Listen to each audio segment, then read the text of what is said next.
ఒక ఐదేళ్ల క్రితం అనుకుంటా మీ ఇద్దరం అమెరికా వెళ్ళాం, లాస్ ఏంజల్స్ వెళ్ళినప్పుడు అక్కడ మిత్రుడి ఇంట్లో కూర్చున్నప్పుడు అంత ఎదురు కూర్చొని పిచ్చాపాటి మాట్లాడుకుంటుండగా వాళ్ళు ఎవరు అబ్బా మీ ఇద్దరు చూస్తుంటే చాలా బాగుందండి, ఒక స్టిల్ తీసుకుంటాం అంటూ వాళ్ళు స్టిల్ దిగిపోతుంటే అక్కడ తీయదు చిరంజీవి కూర్చుంటారు, నేను నిలబడతాను అని చెప్పేసాడు. అదేంటి వెంకీ అలా కాదు, నేను నిలబడతాను అన్నాను. లేదు ఇది నా మైండ్ లోపల ఎప్పటి నుంచో మీరు అట్లా బాస్లో కూర్చుంటే కనుక కాలు మీద కాలు వేసుకుని నేను వెనకాల నిలబడి ఉంటాను. ఇది ఒక మంచి స్టోరీకి స్టిల్ లీడ్ అవ్వాలి అంటే మన హాలీవుడ్ గాడ్ ఫాదర్ చూసారా, మెర్లిన్ బ్రాండో అండ్ ఆల్ పచినో అలాంటి క్యారెక్టరైజేషన్స్.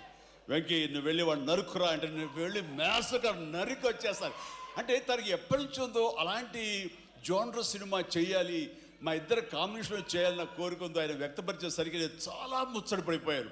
అదేవిధంగా స్టిల్స్ కూడా మీరు దిగాము, అది ఎవరు లీక్ చేస్తారో నేనైతే లీక్ చేయలేదు, అది బయటకు వెళ్ళిపోయింది ఆ స్టిల్స్.